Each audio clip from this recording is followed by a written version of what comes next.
xubnaha jirka bini'aadamka ayaa lagu kala iibsadaa welibana iyadoo rubac amba qayb loo kala iibsanayo qofka jirkiisa. Adduunkan aynu ku noolnahay waxa ka dhaca masiibooyin sida fulkaamada, roobka, hilaaca, duufaanada waaweyn, xanuuno fara badan oo virus ah sida COVID-19. Assalaamu calaykum, magacayga waa Nadra Siciid, daawadayaal soo dhawaada. Ma ogtahay waxyaabaha ka socda caalamkan aynu ku noolnahay gudihiisa, masiibooyinka iyo balaayada ka socota iyo waxyaabaha badan ee kaa qarsoon adiga ee aanad warka ka haynin. Maanta waxaan ku wadaa barnaamij Dark Web. Dark Web waa suuqii halaaga ahaa, suuqii mugdiga ahaa, internetkii madoobaa. Haddaba ma ogtahay inuu jiro Dark Web? Ma aha internetkan caadiga aynu isticmaalayno sida Google-ka, Facebook, Instagram, YouTube. Waxaan oo dhan ma aha, wuu ka duwan yahay. Ma geli kartid haddaad imika istiraadid gal Dark Web. Haddaba muxuu yahay Dark Web amba internetka madow? Aan ku fahansiiyo wax yar. Internetka caadiga ee aynu isticmaalno waxaa loo kala qaybiyaa 3. Tusaale yar aan idinka siiyo buurta yar ee aynu arkayna imika.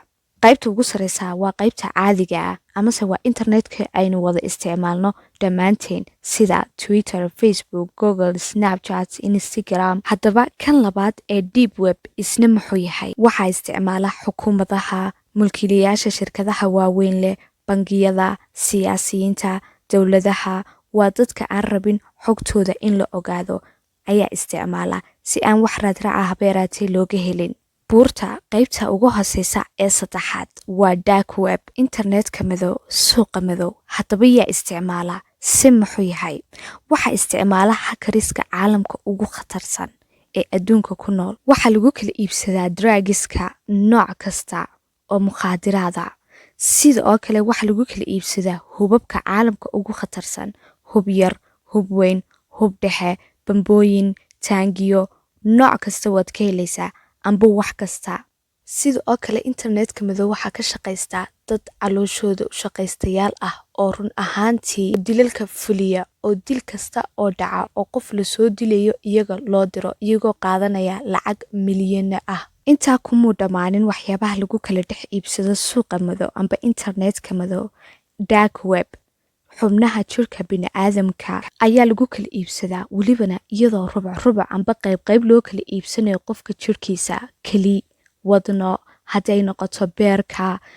Qofka bini'aadamka jirkiisa oo rubac amba qayb loo iibinayo ayaa xitaa laga helayaa.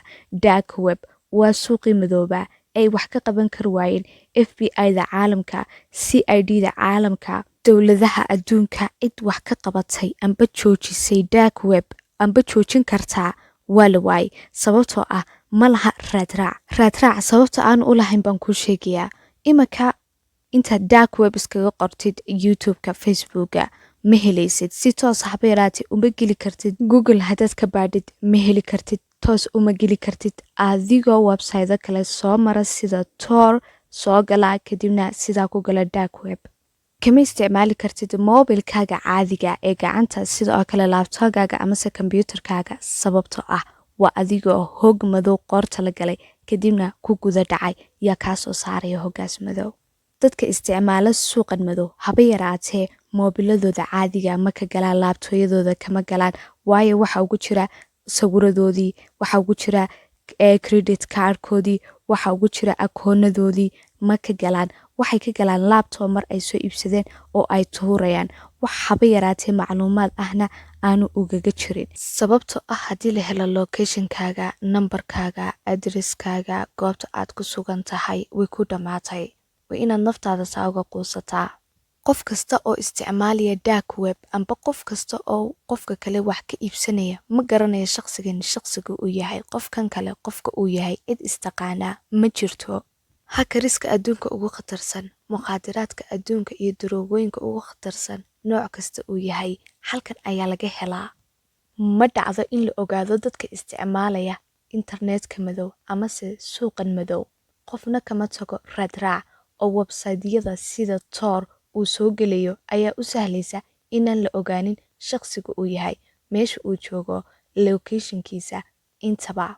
Dark Web qof aan aqoon u lahayn suuqan madow, internetkan madow, caalamkan kale ee inaga qarsoone madow iskama geli karo adigoo moobilkaaga iska wadwada imise jeer ayay kugu dhacday inaad tiraahdo alla waxana iga soo horbaxay weligii ma arag abkan website-yadan weligii ma arag anigoo moobilka iska wadwada ayuunbuu iga soo horbaxay adigoo u qastiya oo u badheedha go'aansadana inaad ka mid noqoto dadkaa suuqa ka shaqaysta mooyaane weligaa kaama soo horbaxayo suuqan sida oo kale waxaa ka shaqaysta oo ku dhex jira dadka calooshooda u shaqaysta ee daliilka fuliya amba dadka soo dila malaayiin lacagana ku qaata imise jeer ayay dhacday in la waayay caruur yaroo jaarkiina ah amba adiga laftirkaaga walaalada caruuraad dhashay hooyooyin fara badan caruurtooda waayay halkee la geeyaa halkee laga iibgeeyaa halkee lagu iibiyaa jirkooda welibana xubnahooda waa dark web meel kale maaha caruurtan yaryar ee soomaalida ee maalin kasta la deediyayo lana waayo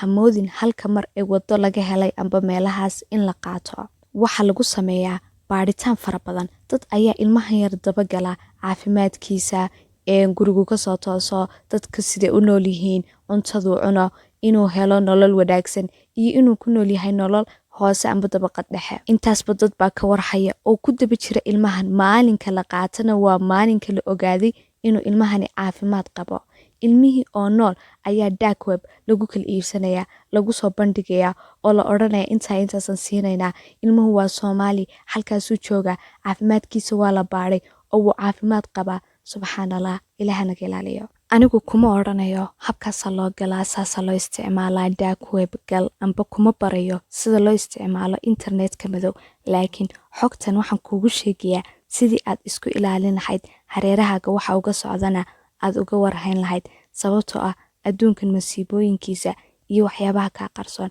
ayaa fara badan haddaba waxaad isweydiinaysaa waa maxay lacagaha wax lagu kala iibsadaa lacagaha wax lagu kala iibsadaa ma aha dollar ee waa lacagaha dijitaalka ee welibana bitcointa ah sababtoo ah cid ogaan kartaa ma jirto dadka lacagtan isticmaalaya booliska adduunka amba FBI-ga adduunkana ma ogaan karaan bitcointu wax raadraaca habeeraatee ma samaynayso qiyaas ahaan markii la baadhay lana eegay internetyada adduunka ka jira amba websaydyada caalamka ka jira waxa ay gaadhayaan 2 bilyan laakiin inaga Soomaali ahaan ma isticmaalno mana naqaano waxaynu isticmaalnaa 5% hadday ugu badatona 10 oo weliba ah internetka caadiga ah oo aanu ku jirin deep web iyo dark web sababtoo ah kama warhayno websaydyada caalamka amase adduunka ka jira ee loo gelin sida tooska ah ee loo galo sida dadban halkan kuma soo koobi karo internetka madow ama suuqa madow xogtiisa laakiin ma raba inuu videogu dheeraado haddii aad ka heshay fadlan like saar muuqaalkan haddii aad rabtid warbixin fara badan in aan kasoo gudbiyana commentiga iigu soo reeb waad mahadsantihiin kusoo birbarta facebooka pageka aynu ku leenahay ee ah Nadra Siciid sidoo kalena youtube-ka Nadra Siciid